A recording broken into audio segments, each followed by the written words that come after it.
Esse garoto fez o impossível. Comprou um planeta. Algo que nem Elon Musk e seus amigos da NASA conseguiram realizar. Mas antes, vamos conhecer quem é ele.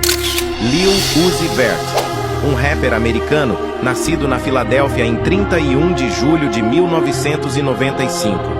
Ele tem tanto dinheiro que até Steve Jobs e Bill Gates, se estivessem por aqui, iriam querer trabalhar para ele. 6ix9ine, esse até se ajoelha na presença dele.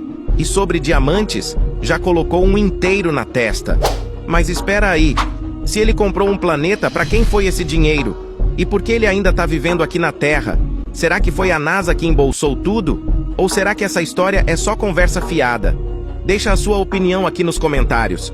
Não esquece de curtir, favoritar e seguir a gente para mais histórias como essa. Tamo junto!